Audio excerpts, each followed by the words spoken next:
Hello and welcome back to Dev Game Club, a weekly podcast in which two veteran game developers look at games from the past to discuss their relevance and impact today. I'm Brett Duville, and I'm joined as always by my co-host, a man who will not be surprised to learn he does a podcast with a war criminal. Tim Longo. No, I am definitely not surprised. You are definitely a dominator, huh? Yes, there was definitely a point at which I was not being kind to those poor little people, those poor little simulated people in the Viking and Mongol empires in my Civ 3 game, because I got to bombers a long way before anybody else did. And like planes? Yes. Yeah, I didn't get there. I'm doing that research as we speak, so I didn't quite make it.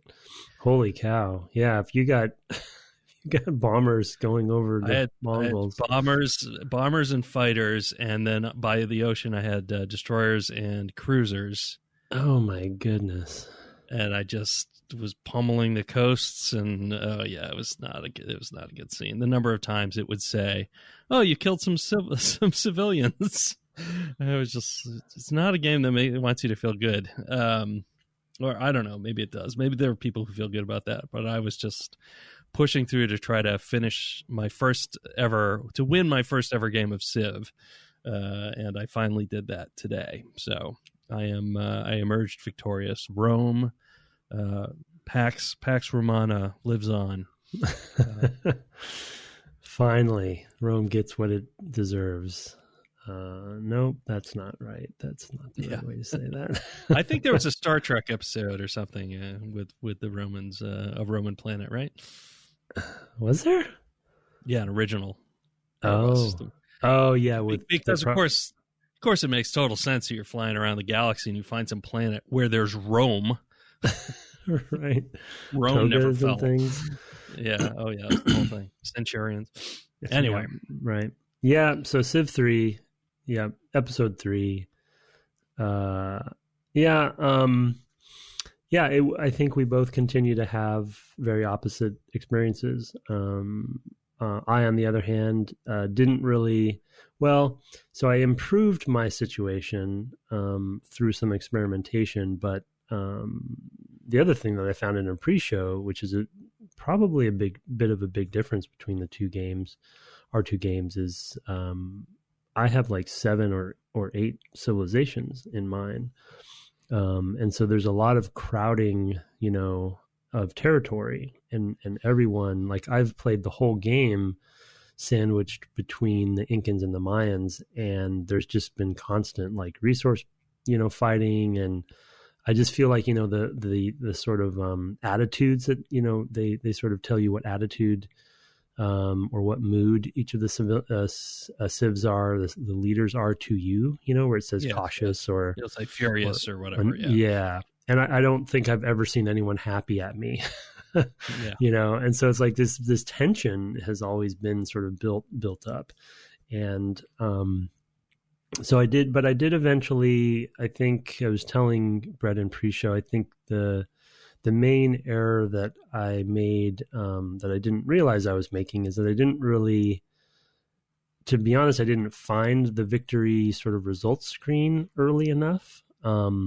Those little buttons down in the corner. And so once I did find it, I started to sort of analyze, okay, well, these are my options. This is how I'm going to figure out what victory I'm going to go after, because I assume, it's not that easy to go after all of them or whatever and kind of manage all of them. So, but on that screen, it also shows you how many turns you have left, before time runs out. And then they sort of do a tally, if you will. And it just was too late, and so one of my main notes for that in general is, there definitely is a sense of sort of the point of no return,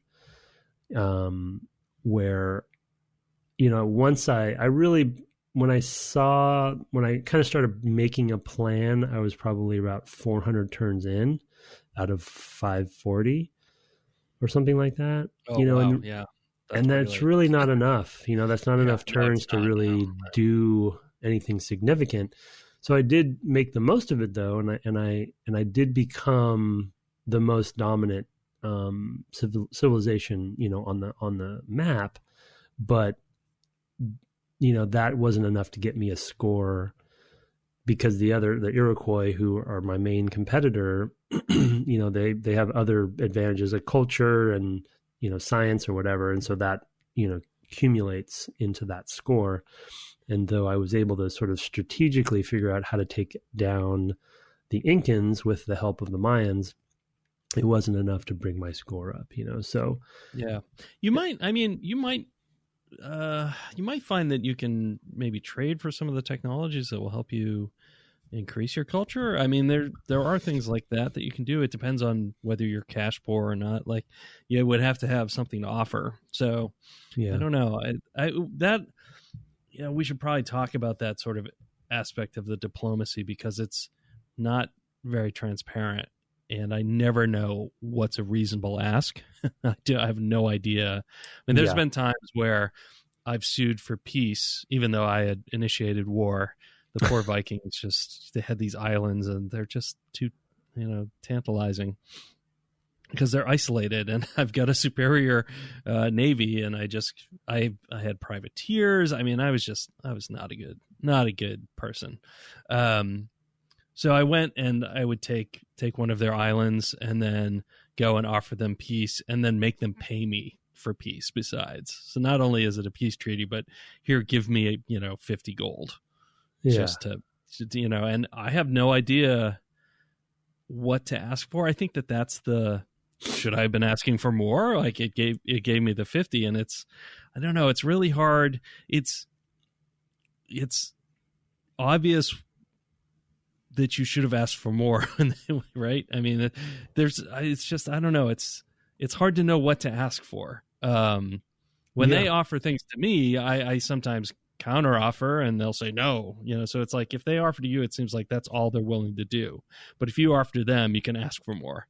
I don't know. It's really tough. I wonder if that's an area where the game has evolved since to give you a better sense of that, or to have an advisor who's telling you, I bet we could get more. God, I hope so. I would hope so, because that's something that even Fallout did better, for the original Fallout, of like, this isn't really a fair trade. Right. They just did purely, just purely numerically, like, this is worth so many caps or whatever. But, but I feel like there was even another game where there was some sort of advisor saying, geez, I don't know if they're going to go for that. And I don't remember, I can't bring that to mind now, but not something I think that we played for the cast, just something I played before. And I really need that feedback. Like, you're in a position of strength, you should ask for more, is something I need an advisor to tell me. So I don't know. Yeah. Well, I think we identified that this version is the first version with advisors, right? Didn't we found that out? Yes, I think that's before. True. Yeah. And so when you're on the advisor screen, well, actually on various screens, I guess, they pop up in the upper right, and they have a little bit of sort of messaging and dialogue there, right? That the appropriate advisor, depending on the screen you're on, will come on and tell you, especially in the diplomacy screen, they'll say, the Mayans are equal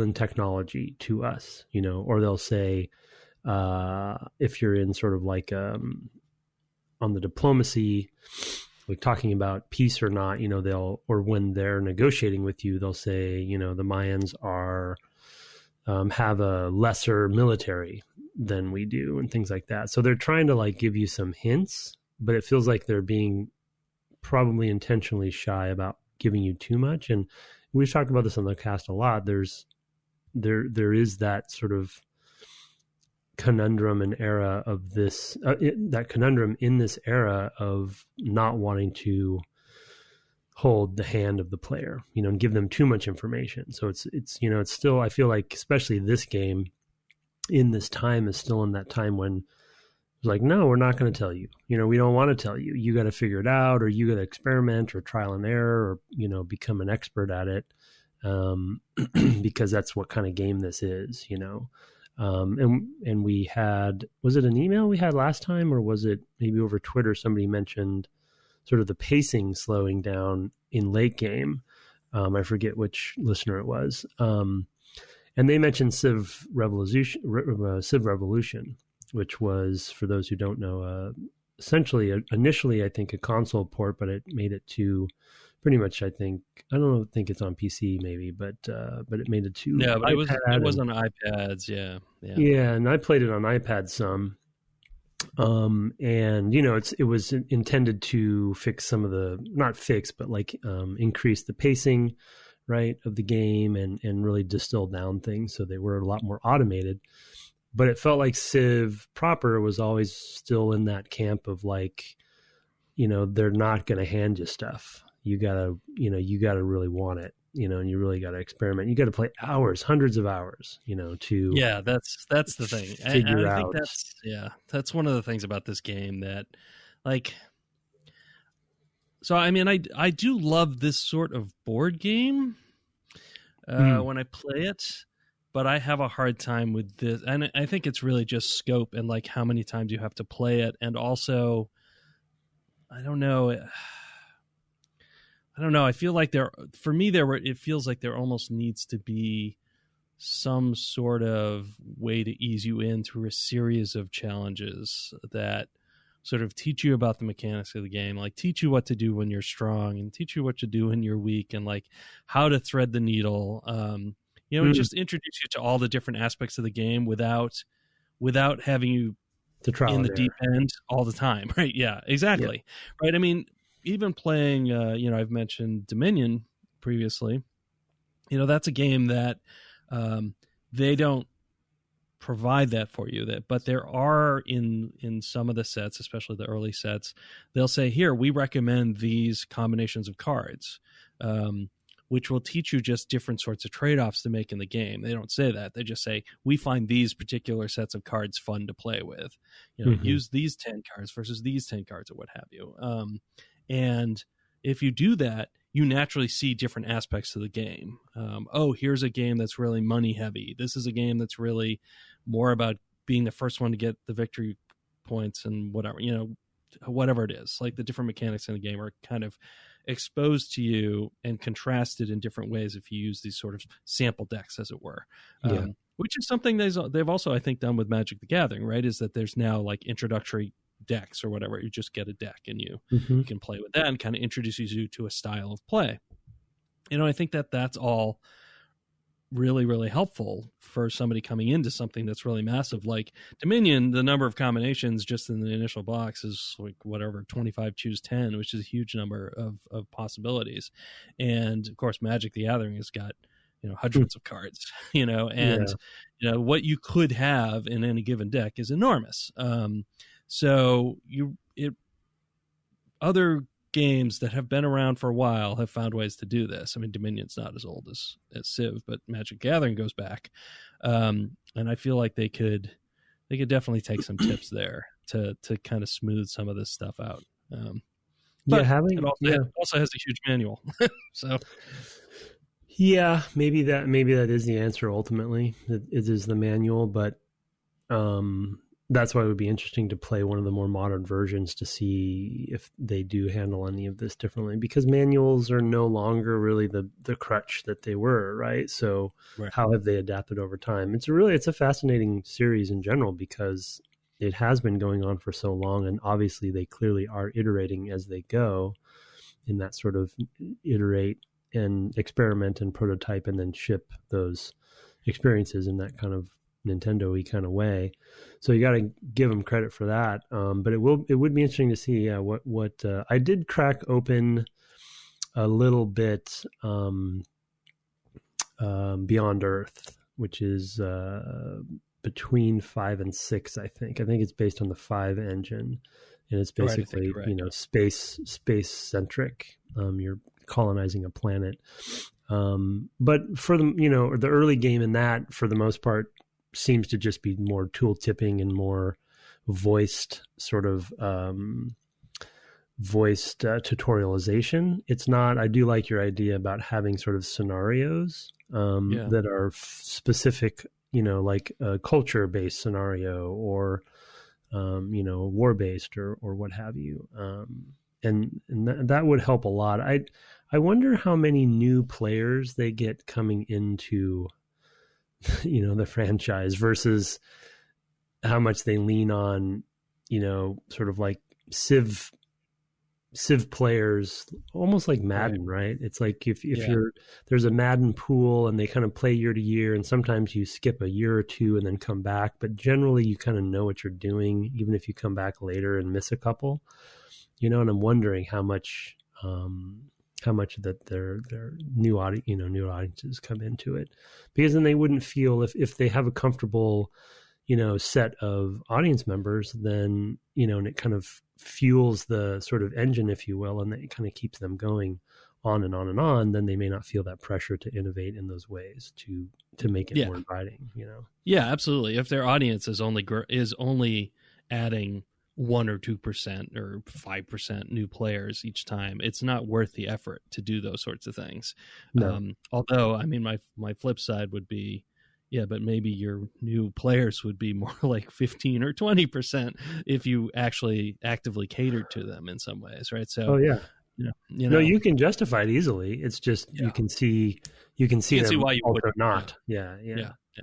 I totally would. Yeah, I mean, I'd be curious what those numbers are too, because ultimately those are the decisions that you're making. And so I get it, right? I mean, that's and it's a thing that happens. I mean, it's just funny to me that as a person who loves these sorts of board games so much, which again partly is a social thing, but even just the mechanics of play I really enjoy, but there's a level of complexity at which it's just too overwhelming, and board games are naturally limited in that way because you can only make so many components or whatever, and the box gets too pricey and you can't justify it, right? So there's natural limiting factors, or it's not playable because it takes too long to do all the different mechanics, which of course the computer's doing for you here. So it's just it's interesting.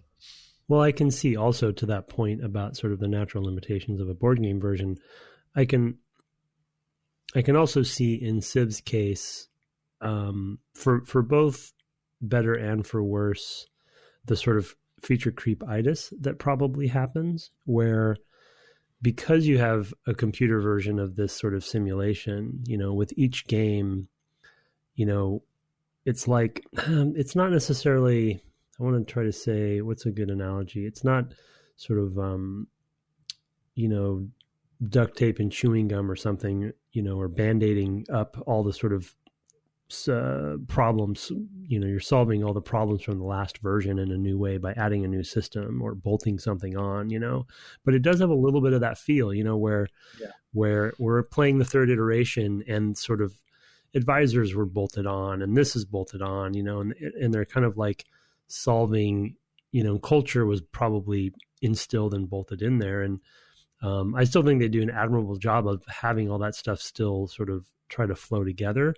But I think the victory screen is actually a really good example of what I'm talking about, where you look at the list and each of those victory types are fairly discrete. They're not really interwoven very much. And so we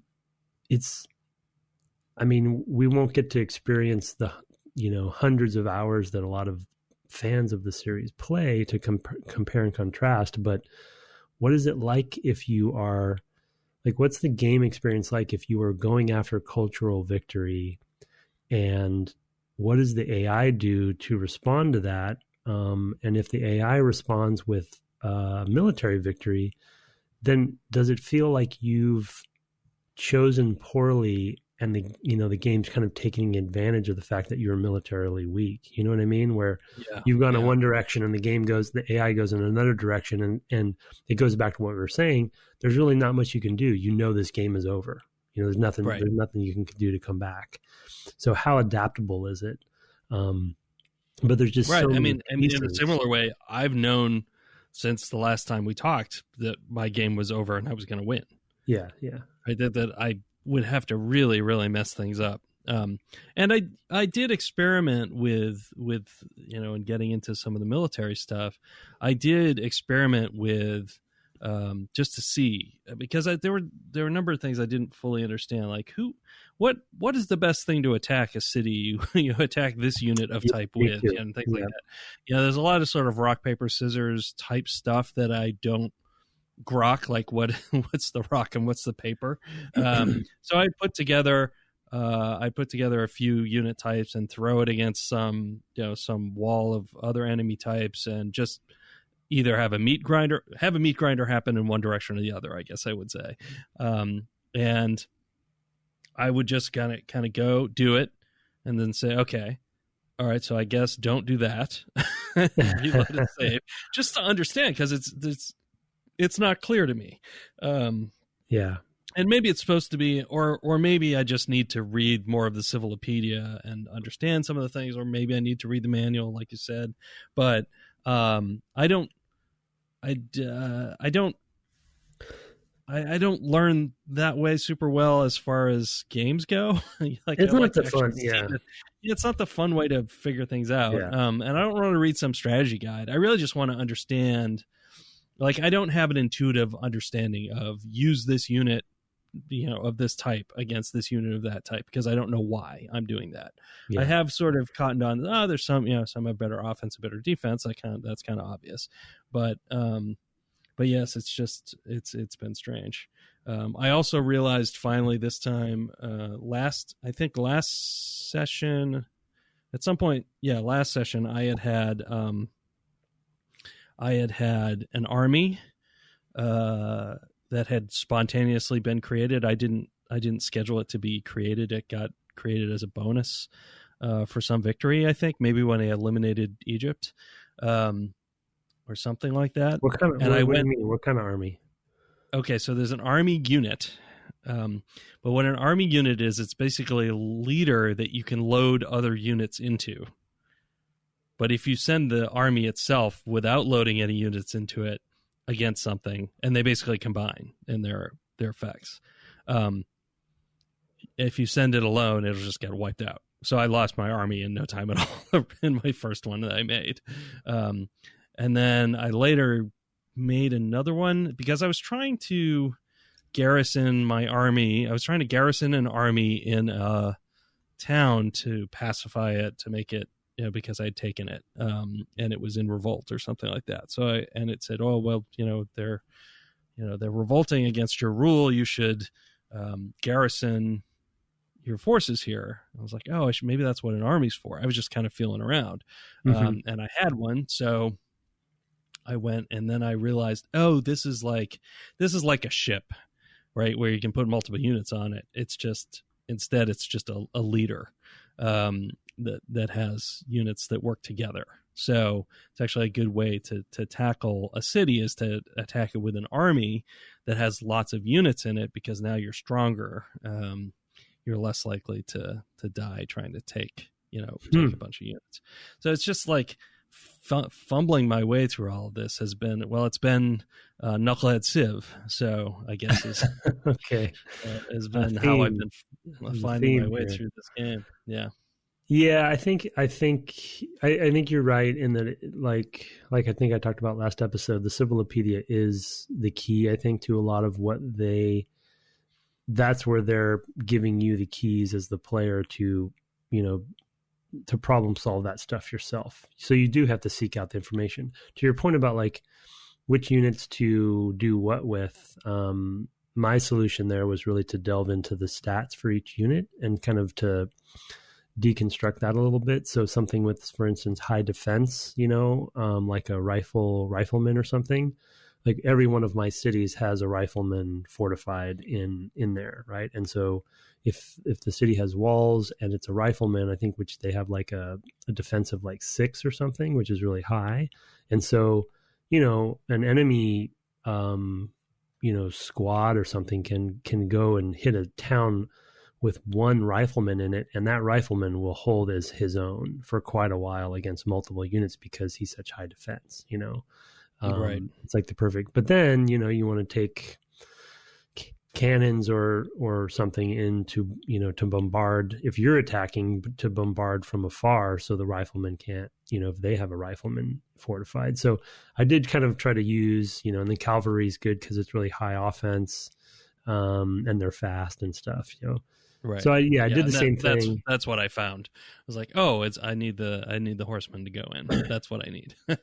Yeah, they're generally, I think, they're almost the end all be all in many cases, but archers are good in certain cases too. And, and then if you get, for instance, if you bring in like a hand to hand or melee, like a swordsman or, like a medieval, in my case, I only got to like the medieval infantry.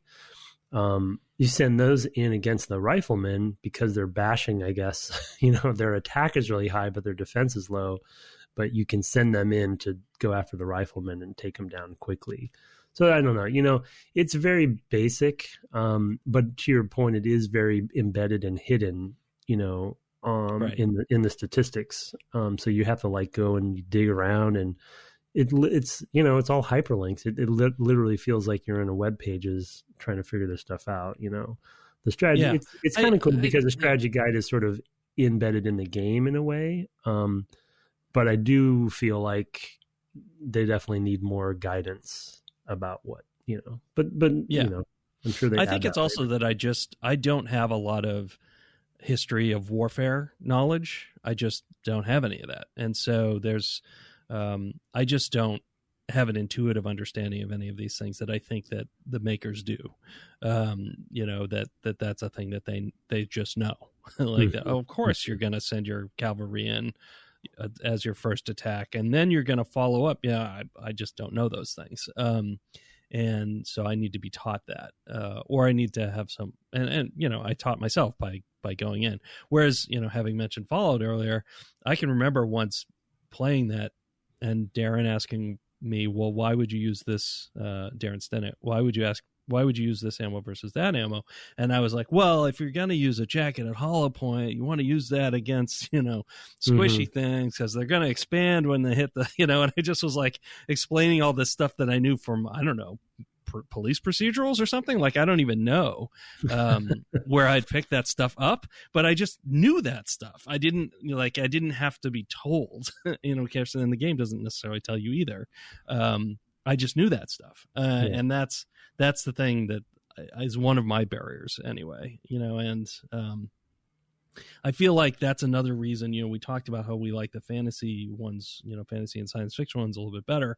I think there's also, they have to teach you more in those because they're introducing a new setting and there are no rules necessarily. So they need to teach you those things anyway, directly, because you're not going to know, use a plasma this versus a ion that or what have you, because it's all just whatever made up magic stuff. So yeah, that might be another reason why those appeal to us, because it behooves them to teach you a little bit more about what the the noun soup means, the pronoun, the proper noun. Yeah, the proper noun. Thank you. Yeah, what all that means. Yeah. Yeah. No, yeah, that's a good point. That might be. There's. I'm sure that fans of Civ have some affinity for historical, sort of settings and stuff. Anyway, not that they know all the details, but especially if you've played multiple ones, you're gonna pick up these patterns. And in a few cases, when I was looking up some hints on how to deal with certain things like overpopulation or whatever, I could see some themes in the threads that I was reading where it's clear that sort of certain rule sets from Civ 3 have either been around in 1 and 2 and then continue beyond, and so there's certain, it's like any series that is trying to keep a sort of consistency of any kind, you're taking that knowledge with you with each iteration. And it seems like they don't change sort of some of the fundamentals too much. Like, for instance, fortify as a concept, right? It seems like it's in every one.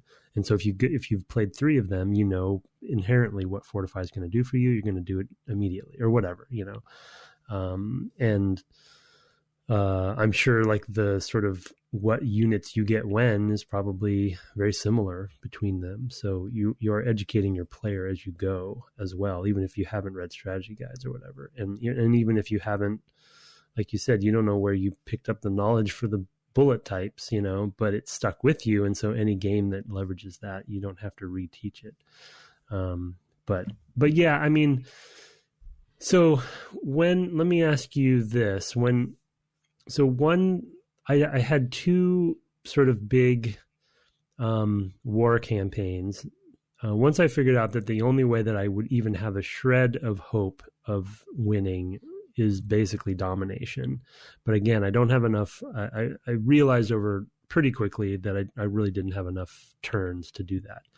However, I still wanted to experiment. And so, like I said, I was sort of, one side of my territory had the Incans and one side had the Mayans. And the one that looked like it was the weakest and the one that had the territory that would combine best with mine was the Incans. And so I launched into a campaign where I went after them, and I think I was relatively equipped, but what ended up happening, and this was interesting, and I wanted to ask it, how much of this stuff happened for you as well, because your sort of configuration was much different and you were both dominant and you had fewer civs in general. It sounds like you had one whole continent anyway, right? So you didn't have to. I did, yeah. Yeah. Once I dealt with Egypt early on, I had a whole continent for myself. Not only that, I had more. When I got to the end of the game, they were fighting over maybe about the same amount of resources I had all to myself. Yeah. So there were 2 civs that were basically fighting over scraps on the map. So, yeah, you had a really good setup. Yeah, I had a really good seed, especially because you took out that early civilization. But what was interesting that I hadn't experienced yet when that campaign basically ended up being a failed campaign because of what I'm about to say. The sort of diplomacy side of things kicked in. So 2 things happened that I thought was interesting and really cool about the way they simulate things and how the systems are interconnected. One is government type played a heavier role than I anticipated, and I'll explain that in a second. And the other one that I'll start with is diplomacy. And what I mean by that is I don't think I had been paying close attention to the diplomacy that had been happening. The messages were popping up, right? But before I launched my attack on the Incans, I hadn't realized that the Mayans and the Incans had a mutual protection plan in place. Ooh, yeah. And the Mayans were on the other side of me. You know what I mean? So right. So as soon as I attacked the Incans, all hell broke loose, right? And so I was basically ganged up on by both of them. I still was doing okay, but then at that point I was like, I'm just going to see this through. I want to see what happens, because I was close enough to the time limit end, and I had saved before I did this that I knew I'd run the clock out, see what that experience is like, and then I'll reload. But the funny thing that happened after that, because on the other continent there's like 4 or 5 other civs, and they were all seemingly peaceful to each other, but they had made treaties and mutual protection treaties with each other and the Mayans and the Incans. And so basically everybody's out to get you, man. Well, what happened was, and I might have had like a treaty or like a mutual protection from 1 or 2 of the other continent, but we never interacted, so it didn't really mean much. But what ended up happening is I started World War One. I mean, I literally, like, as soon as I triggered that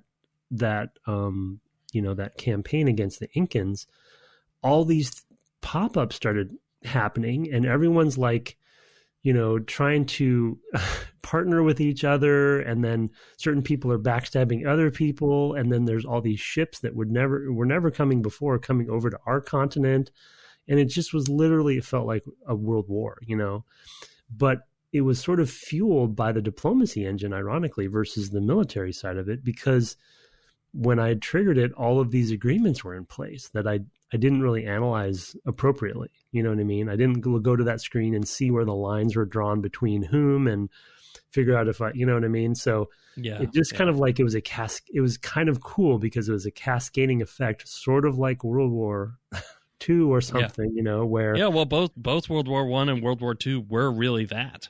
They were largely triggered by World War II was really mostly just a reprise in a lot of ways, but World War I, the reason why it got going so fast was that there were all these treaties instead of basically one giant organization. That's why NATO and then ultimately the EU were established, right? Was to prevent that happening again. Is that no, we're all in this.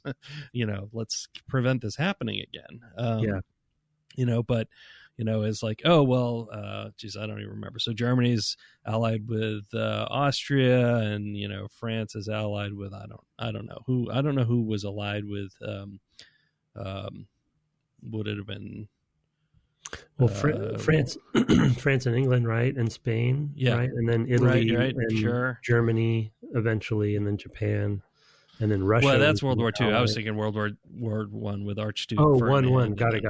Yeah. I mean, but that's basically it's like this happens, and then it's like bang, bang, bang, bang, bang, bang, bang. It's just like there's all the dominoes start falling immediately, and it was because of those reciprocal agreements, and exactly, and it establishing a much larger web of that. It's very cool that you had that. That's an experience that I bet that they design to want to have, right? That they're looking for that, and probably looking to have that happen at a certain level of Civ complexity, right? That they start establishing treaties instead of trying to, they've all kind of drawn their lines, and now they're like, well, how do I survive? And establishing treaties with neighbors is a good way to do that, especially if you have trade.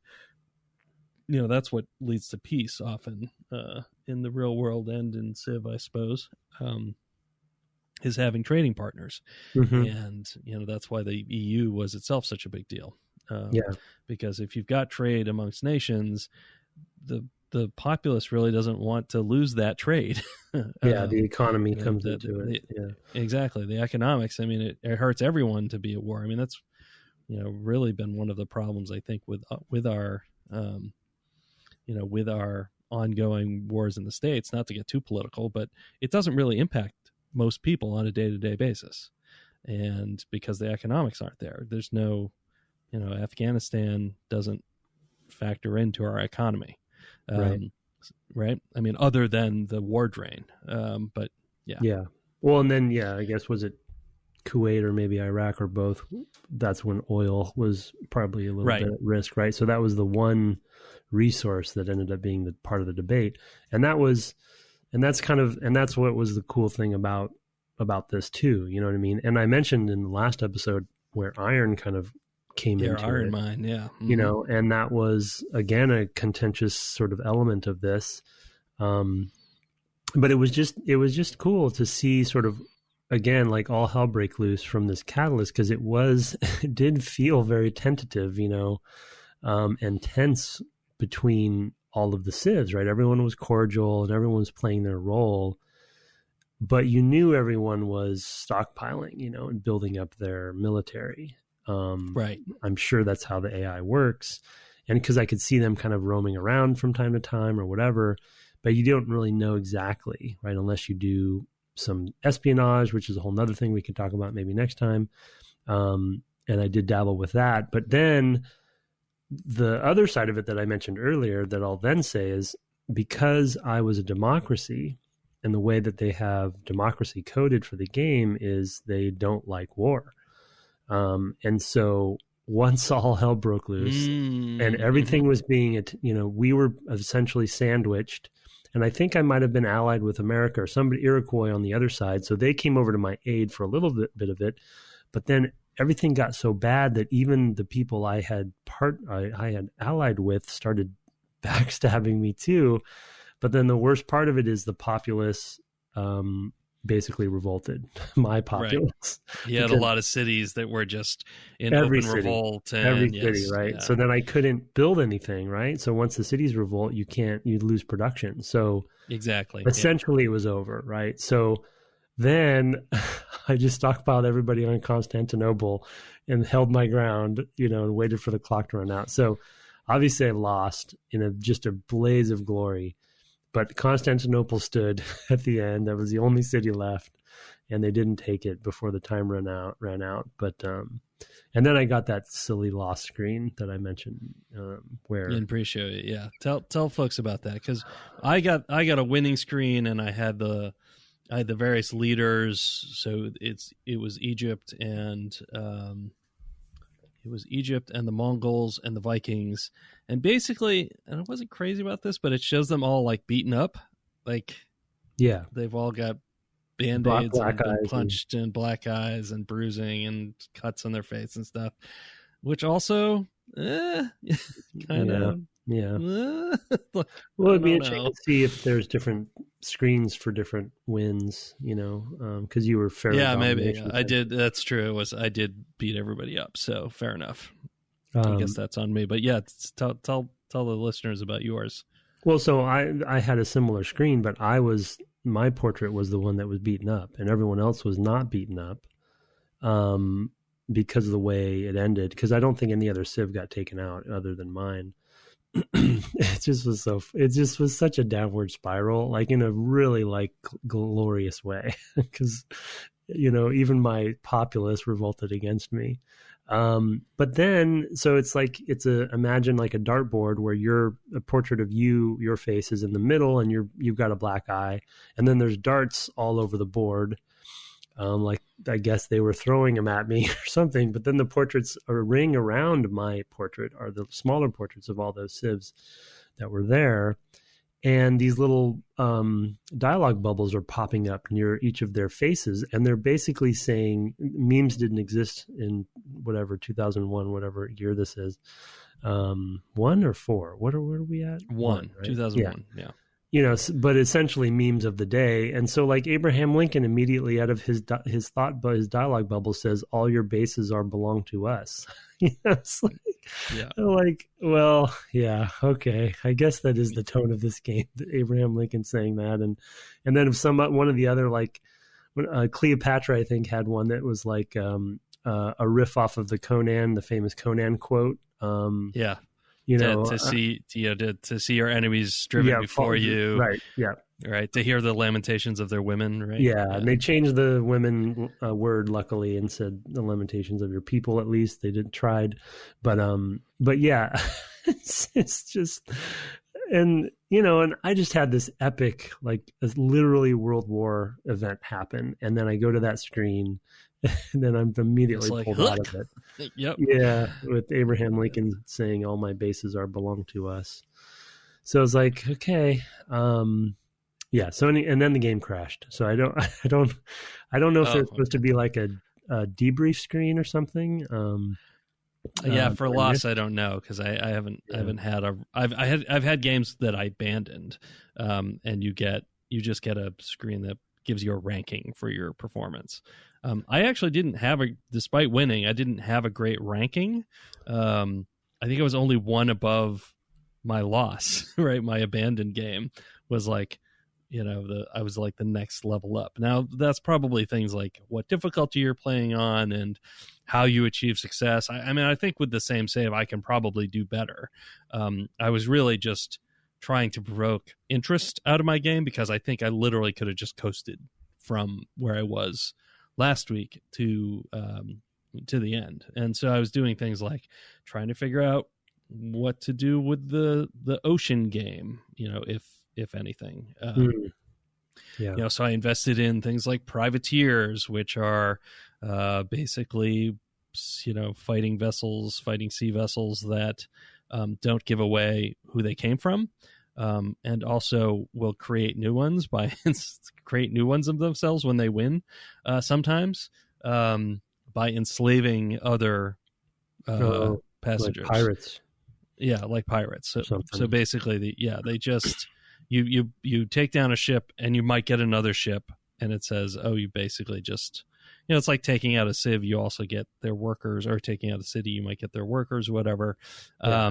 The same thing happens there, and it actually will say, oh, this is a Viking ship. So I started experimenting with things like that, like how to best protect my mainland against, if I'm going to go make an incursion on one of these small islands that there's not a lot to it, it shouldn't be too difficult to take or defend at that point. Maybe I'll just go, do that, but protect my own land via ships, just prevent them coming to me. So I experimented with things like that, and tried. They actually unified against me at some point, but at that point it was too late for the Mongols. And I was so far ahead on the tech trees that there just was no catching up. So yeah. But I didn't realize that about the diplomacy. That makes sense.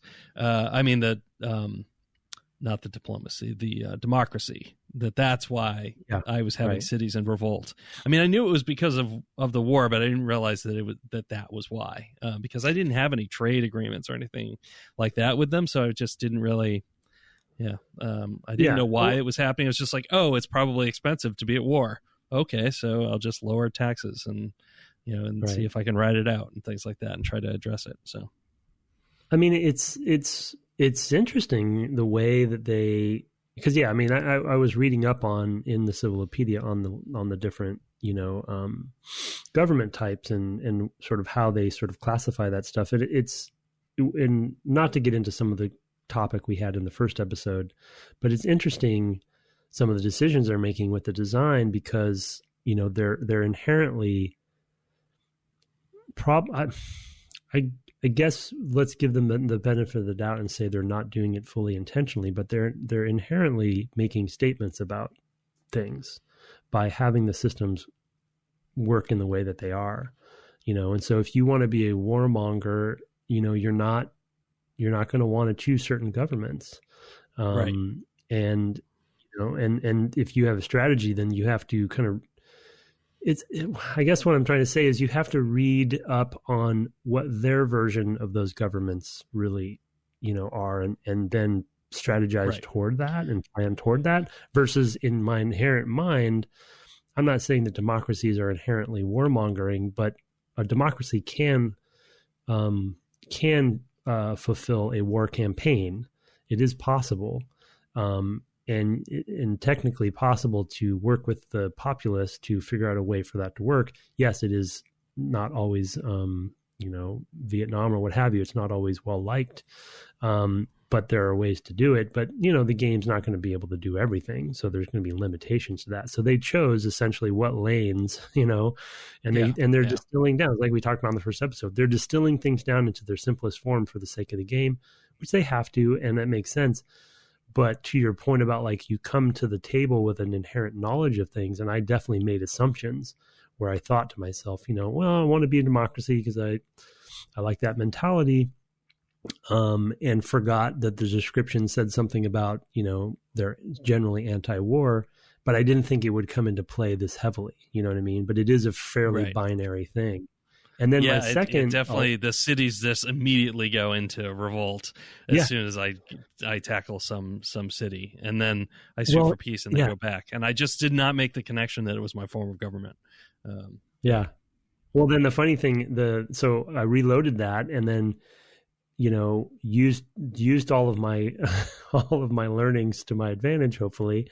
So I made an alliance with the Mayans before attacking the Incans, right? And then kind of, I think I made a couple of other alliances or what have you. I strategized and put my units in different places, kind of built up differently. And then I reinitiated the same campaign to see if I could do it differently. I didn't change my government though, because I wanted to see how that would play out. I eventually, we took out the Incans and completely destroyed them. And as soon as that last city was down, then all of my cities went back to normal. Because it's, it's like, So it's just so funny how distilled down it is. And, you know, we're overthinking it and kind of over talking it to some degree, but because it is really just a board game and kind of, you know, supposed to be fun. But I was impressed, you know, with how cacophonous that became of just like a, you know, it really felt, like I said, like a world war was breaking out. And I felt terrible for being the one to initiate it because I didn't know it was going to happen. Yeah, no, I mean, I really appreciate the craft. Absolutely. You know, I think that most of my quibbles are just with the scale and scope and just how I personally interact and bounce off of that. I look at it and say, this is actually a really impressive game. And I look at this game and say, this is one of those forever games that you know, this is a game that a person buys and plays every night for a year, you know, or whatever, you know, until the next one comes out. They just play and play and play. I mean, I totally get it. There are games like that. I just don't normally play those sorts of games. I'm a narrative guy most of the time, and you know, I bounce off of games like this, even though I do like board games. It's just something about the scale and not being able to use my knowledge, whatever knowledge I have. I actually have to just ignore it. It would be in some way better if I just didn't know anything about all this stuff and just like had it surface to me directly. Like, oh, you're going to create this unit and have it say next to it, this defense, this attack, like right when I'm making that decision, right? You know, and things like that. Well, and I think would be helpful for me. Yeah. Exactly. That's the answer anyway, right? It just needs to be more exposed. I'm sure they do it in the future versions. I have a hypothetical for you though. What, as far as a sim game like this goes, with the depth and the breadth, like it's a very well-rounded game as far as like what it offers in all these different axes.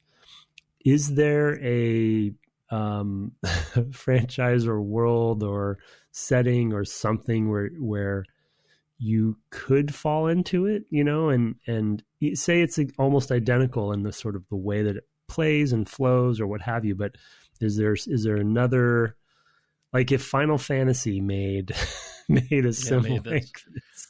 Yeah, I mean, I played Tactics, Hearts, but Tactics is different, you know, than this, because Tactics are all about this sort of small. Yeah, you mean this same thing? I don't know, because I really, you know, other than it's more of just the thing itself. Yeah, you're saying it's the thing itself. I think is a problem, because I have played like one or two games of Sid Meier's Alpha Centauri as well. You know, I used to play Pirates back in the day, which has a lot of systems that have to do with sort of taking over the islands, and I never understood what was going on in those. Of course, back then, I don't think I had a purchased copy. I think I had a pirated copy, so because I was young, and so I didn't know what was going on with that part of the game, so I never did well in the game. Yeah. I mean, and that's fine. It was an Apple II game for me, I think. So it's just, you know, I didn't expect a lot. And I just didn't grok it at all. And then the other ones are Balance of Power, which I mentioned, and Risk, right? So in terms of games that I've played on on PCs, and Balance of Power is also extremely, extremely difficult. Even though there are a lot fewer knobs and dials, there's more countries and things like that because it's the actual map of the world. And I actually think that game probably benefits from a pretty good understanding of geopolitics. That I didn't have when I was playing it. So another reason why that one I had trouble with. Risk I was great at, but Risk is pretty simple. So I don't know. I don't know. I think this is just a type of game on the PC that I bounce off of, and that's fine. I mean, it's doing fine without me. So I don't. They don't need my help. But I don't know. I am at the same time super impressed, and just like the idea that this thing is balanced and interesting and difficult across across all the things that can be randomized basically, and different levels of difficulty is kind of astonishing. It's just that all that stuff is pretty remarkable. And I just, I mean, the game is an accomplishment. So, I give them kudos because this is a really, really impressive and well-balanced game. And I just don't personally particularly go for it, I guess. So, yeah. Mm-hmm. Yeah. I mean, we hit those on the cast from time to time. We're trying to be thorough with the games we play, right? So if we're going to do that, we're going to hit things that we don't. Well, I mean, and JRPGs are a bit of that for me. We've talked about that. Right. I like RPGs, but I've always bounced off of those, and so so yeah. I mean, I get it for sure. As I've said before, I think the setting has a lot. Is a big variable for me, and that's why I think I've tried so many of the Civs and never really. It hasn't been the sort of mundaneness of playing the game that I think you're talking about, or just like the task oriented monotony of it for me as much, because I definitely do fall into that hole of just one more turn, because I'm very OCD. I love micromanaging stuff, and I like everything to be perfect, and try to optimize, and so I do like that. But the setting is really what ends up kind of boring me in a way. And it's just not for me. But it is for others, I'm a big StarCraft fan and I love sci-fi stuff. So there's that. But I mean, yeah, it's funny because I haven't played one of those. I mean, other than for the podcast, I haven't played real-time strategy games since StarCraft. Right. I mean, that's just, StarCraft 2 is so good. Yeah, a lot of the stuff I've just kind of fallen away from over the years. And essentially, as I became more of a console player and kind of into more immediate play.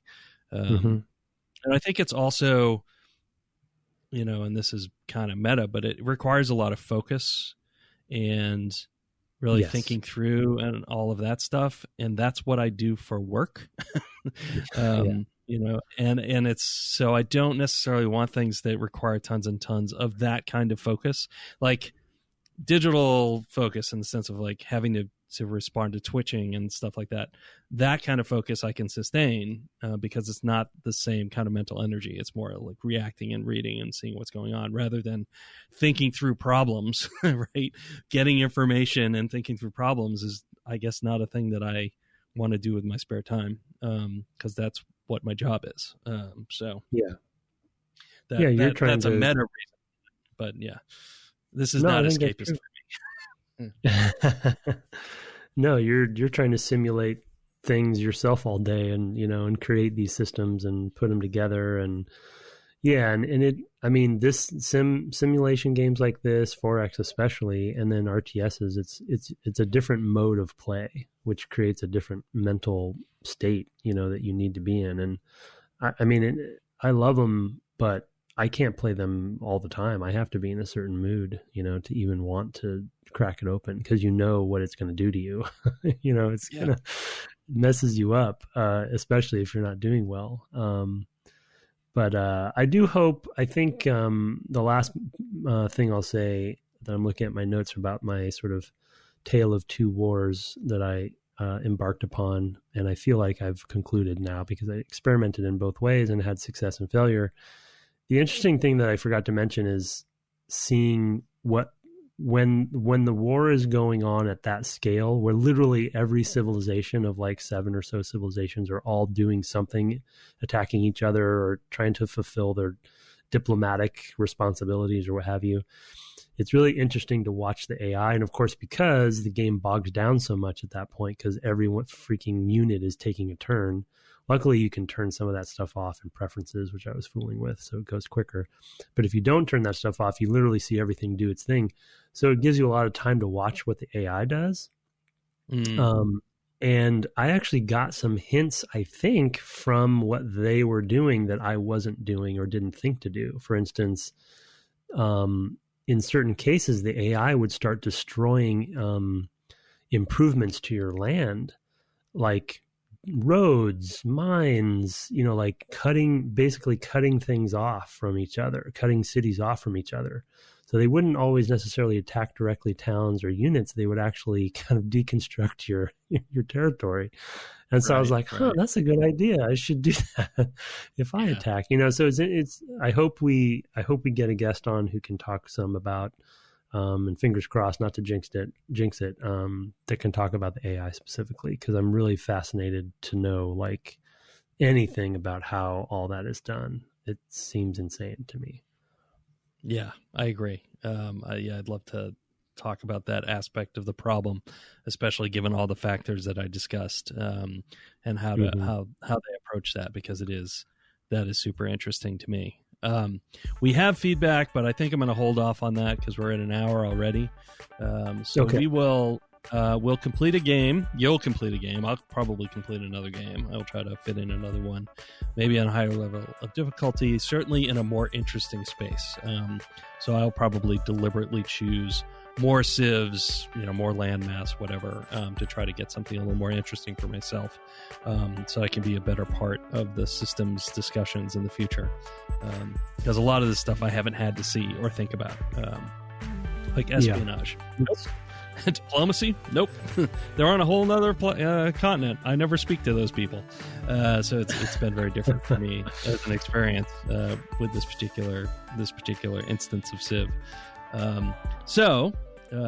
Keep sending the feedback. We will catch up to it, I promise.